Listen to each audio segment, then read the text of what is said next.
Today, we're diving into a problem that can quietly, almost silently, cripple a company from the inside out. We're talking about the hidden cost of a failed senior hire. This isn't just about one person not working out. Oh no, it's about a ripple effect that can drag down an entire organization. So, let's get right into it. Just think about it for a second. Have you ever seen this happen? Maybe you've lived through it. It rarely starts with some big, dramatic explosion. It's usually more like a slow burn, a gradual chipping away at your company's efficiency, its money, and its focus. And it can be so hard to spot until, well, the damage is already done. And that's where this idea of the strategic drain comes in. Look, a senior leader is supposed to be a strategic expense, right? An investment that's meant to drive growth and create real value. But when you get that hire wrong, that investment goes sour. It transforms into a drain that just sucks resources, energy, and attention away from the things that actually matter. Okay, so how do you actually spot this drain before it, floods the entire company? Well, the damage tends to show up in four pretty distinct patterns. Let's break down these signals of failure so you know exactly what to look for. First up, and probably the most obvious, is what we can call financial drag. On the surface, it's simple. You're paying a huge salary, and you're getting a really low return. But the real damage is way deeper.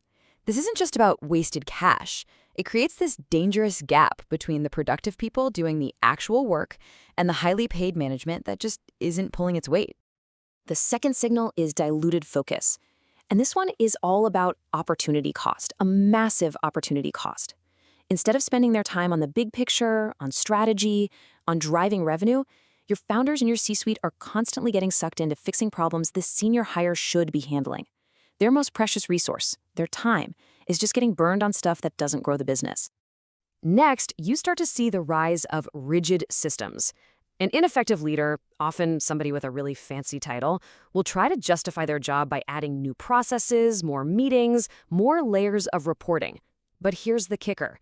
They never get rid of the old, clunky systems. And the result? The company just gets bloated with bureaucracy, and actual productivity grinds to a halt. And the fourth signal, support failures, this one shows something really important.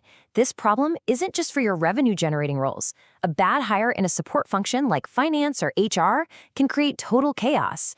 Think about it. Weak financial oversight leads to a mess in the books. And bad HR? That can cause your best people to leave in droves and send your customer experience into a nosedive.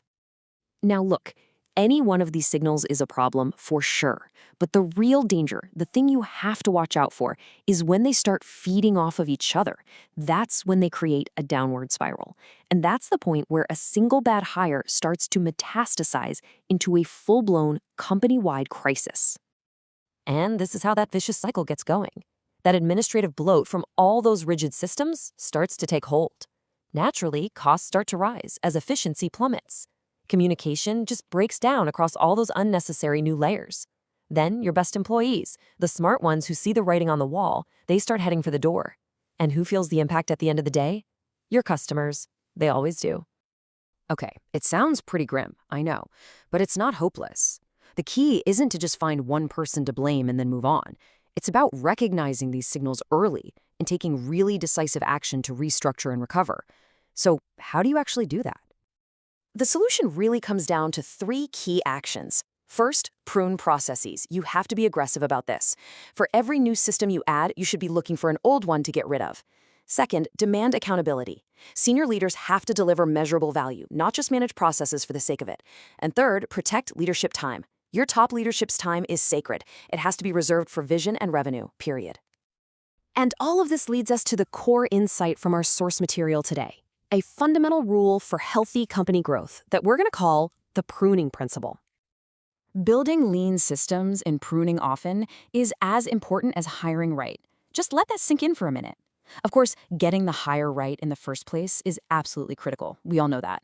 But what this is saying is that the ongoing maintenance, the act of constantly cutting back what no longer serves the company, is just as vital for long-term health and agility. So, let's end with this stark comparison, because the difference is really night and day. A great senior hire is an accelerant. They build momentum, they accelerate growth. But the wrong one? They don't just fail to add anything, they actively drag the entire system backward. creating layers and layers of waste that can take years to undo. The stakes honestly couldn't be higher. And that leaves us with one final question for you to think about inside your own organization. How are you actively testing whether a senior hire is creating real, measurable value or if they're just adding to that strategic drain? Definitely something to think about. Thanks for joining.